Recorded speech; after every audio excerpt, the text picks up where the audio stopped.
کس سیدنا عمر کے اوپر تبرہ کرتے ہو؟ شرم نہیں آتی؟ شرم بھی نہیں آتی؟ نام لیوا ہو علی کے، نام لیوا ہو سیدہ فاطمہ کے، اور تبرہ کرتے ہو حضرت عمر پہ۔ کون عمر کہ جنہوں نے ان دونوں سے ام کلثوم کا رشتہ مانگا؟ کس بنیاد پر؟ اس بنیاد کے اوپر، اے علی، اے فاطمہ، آپ کی بیٹی سے اگر میری نسبت ہو جائے تو میں بھی اہل بیت کا ایک فرزند بن جاؤں گا۔ اس عمر کے اوپر تبرہ کرتے ہو۔ صحیح بخاری کے اندر نکاح ام کلثوم، اور بعض آج کل کے عصر حاضر کے شیعہ اس بات کا انکار کرتے ہیں۔ ان کی 10 کتابوں میں یہ روایت موجود ہے، اور ان کی کتابوں میں نہ بھی ہو، ہماری مستند ترین کتاب بخاری شریف میں روایت موجود ہے، اور سیدنا عمر کی شادی ام کلثوم سے صرف اس ایک خواہش کی بنیاد کے اوپر ہوئی، یعنی داماد علی ہیں۔ مراد رسول کون؟ عمر۔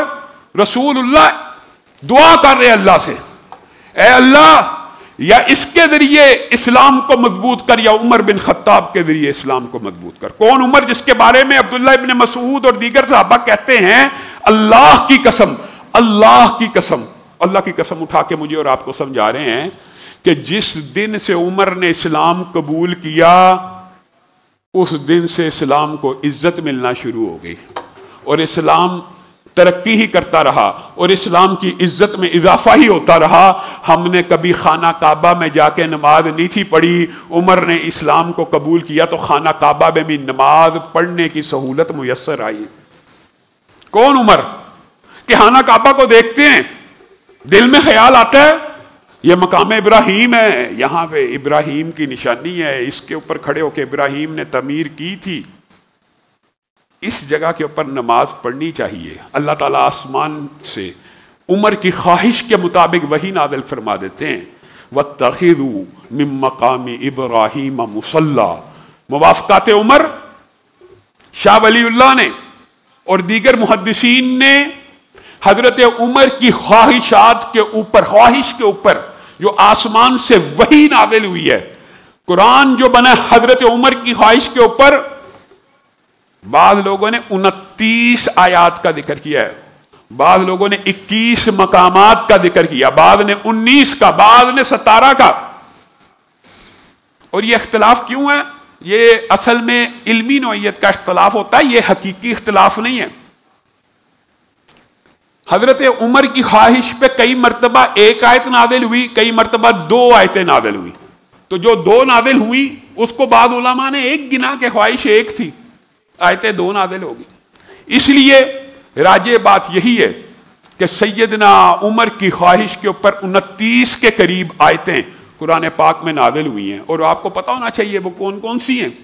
حضرت عمر نے ازواج مطہرات کو دیکھا، دل میں خواہش ابری کہ یہ بڑی مقدس ہستی ہیں، یہ تو ہماری مائیں ہیں، اگرچہ ان کے ساتھ نکاح نہیں ہے، کیا ہی اچھا ہو اللہ تعالیٰ آسمان سے حجاب اور جلباب کی آیتیں نازل کر دے، اور مسلمان عورتیں پردے اور حجاب کے پروٹوکول کے اندر، امہات المومنین ایک خاص لباس کے اندر گھروں سے نکلا کریں۔ اللہ تعالیٰ نے آسمان سے آیتوں کا نزول فرما دیا۔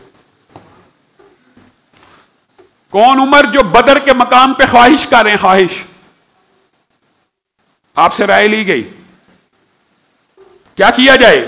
کہا اللہ کے رسول ہر ایک رشتہ دار کو اس کے رشتہ دار کے حوالے کر دیا جائے، اور وہ اپنی تلوار کو بے نیام کرے اور اس کی گردن کو تن سے جدا کر دے۔ حضرت ابو بکر نے اس سے مختلف رائے دی، اور رسول اللہ صلی اللہ علیہ وسلم نے خود اس سے مختلف رائے دی۔ اللہ تعالیٰ نے آسمان سے قرآن کی آیتوں کا نزول فرما دیا کہ تم میں سے عمر کی رائے بہتر تھی، اور اگر اللہ نے یہ قانون طے نہ کیا ہوتا تو یہ جو تم نے معافی دی ہے اس کی وجہ سے سخت گرفت آ جاتی۔ کون عمر؟ عبداللہ ابن ابی کا نماز جنازہ پڑھانے کے لیے رسول اللہ کھڑے ہوئے تڑپ اٹھے، تڑپ گئے۔ اب اس کا بھی جنازہ پڑھا جائے گا، اس بدبخت کا جنازہ پڑھا جائے گا جو ساری زندگی رسول اللہ کو یہ کہتا رہا۔ جلالی طبیعت تھی، غصے والے تھے، تڑپ اٹھے، اور آپ کی خواہش تو یہ تھی کہ جب ان کا بیٹا آیا کہ ابا جی وفات پا گئے ہیں، رسول اللہ نے کرتا دیا تو حضرت عمر برداشت نہ کر سکے، قبر میں اتارنے لگے، حضرت عمر برداشت نہ کر سکے، نماز جنازہ پڑھانے کے لیے کھڑے ہوئے، حضرت عمر برداشت نہ کر سکے، اور جب یہ برداشت کی انتہا ہو گئی اور رسول اللہ صلی اللہ علیہ وسلم کو روکا، رسول اللہ پھر بھی جنازے کے لیے کھڑے ہو گئے، تو آسمان سے آیتوں کا نزول ہو گیا، وَلَا تُصَلِّ عَلَىٰ أَحَدٍ مِّنْهُمْ مَاتَ أَبَدًا۔ اے محمد صلی اللہ علیہ وسلم، عمر کی رائے درست ہے، آج کے بعد ان میں سے کوئی بھی مرے اس کے اوپر نماز جنازہ کو نہیں پڑھنا۔ کون؟ عمر، کہ جس کے کہنے پہ اللہ تعالیٰ آسمان سے آیتوں کو نازل کرتا ہے، اور جس کے بارے میں رسول اللہ صلی اللہ علیہ وسلم فرماتے ہیں کہ ہر قوم میں ایک محدث ہوا کرتا ہے، محدث نہیں، محدث۔ محدث کا کیا مطلب ہوتا ہے؟ محدث وہ ہوتا ہے کہ جس کی زبان سے اگر جاری ہو تو صرف حق جاری ہو، جس کی زبان سے بات نکلے تو سچی نکلے، جس کی زبان سے بات نکلے تو حق نکلے۔ رسول اللہ صلی اللہ علیہ وسلم نے فرمایا اگر میری امت میں کوئی محدث ہے تو وہ کون ہے؟ عمر ہے، عمر۔ اور یہ ختم نبوت کی بھی ایک بہت بڑی دلیل ہے، بات آئی ہے تو یہ بھی یاد کر لیجئے کہ امت کے اندر نبی ہونا تو دور کی بات ہے، محدث ہونے کا بھی اگر اعزاز حاصل ہوا تو سیدنا عمر کو ہوا۔ اور میری امت میں اگر محدث ہوتے تو کون ہوتے؟ عمر ہوتے۔ یہاں سے بعض محدثین نے یہ استدلال کیا ہے کہ نبی کی امت میں محدث بھی نہیں ہوتے، بعض کا ہے، بعض کا۔ کون عمر؟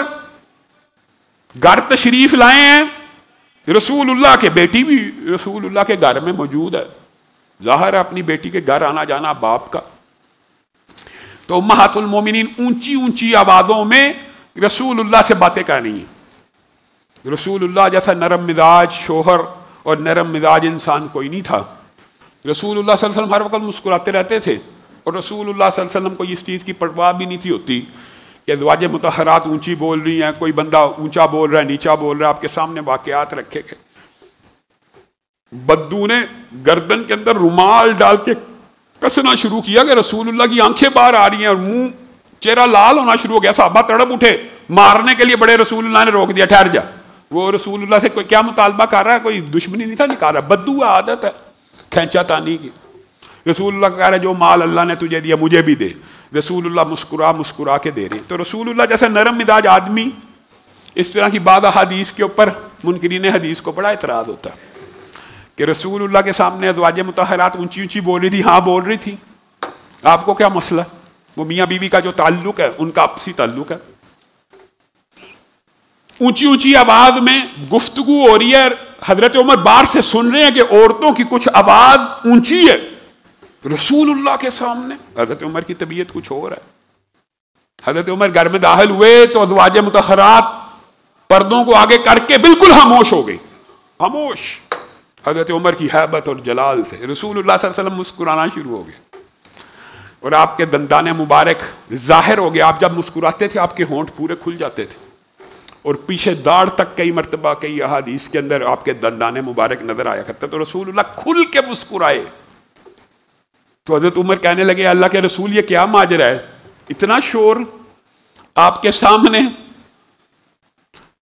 تو میں آیا ہوں تو خاموشی ہو گیا، تو پیچھے ازواج مطہرات کہاں، ہم جس کے سامنے شور کر رہی تھی وہ نرم مزاج ہے اور آپ سخت مزاج ہیں، اس لیے ہم نہیں بولتے، آپ آئے ہیں ہم خاموش ہو گئے۔ تو رسول اللہ صلی اللہ علیہ وسلم نے یہاں پہ حضرت عمر کو ایک اعزاز بخشا، اور بعض بدبختوں نے اس حدیث کو بھی ٹویسٹ کیا۔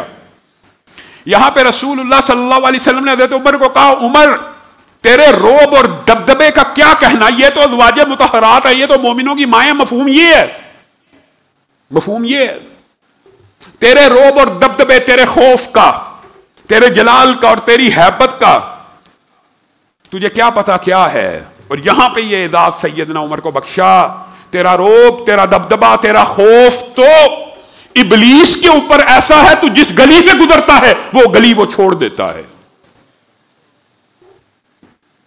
یہاں پہ بعض بدبختوں نے یہ استدلال کرنے کی کوشش کی کہ یہ دیکھے جی حضرت عمر آئے تھے تو ازواج مطہرات خاموش ہو گئی تھی، پھر رسول اللہ نے کہا تھا.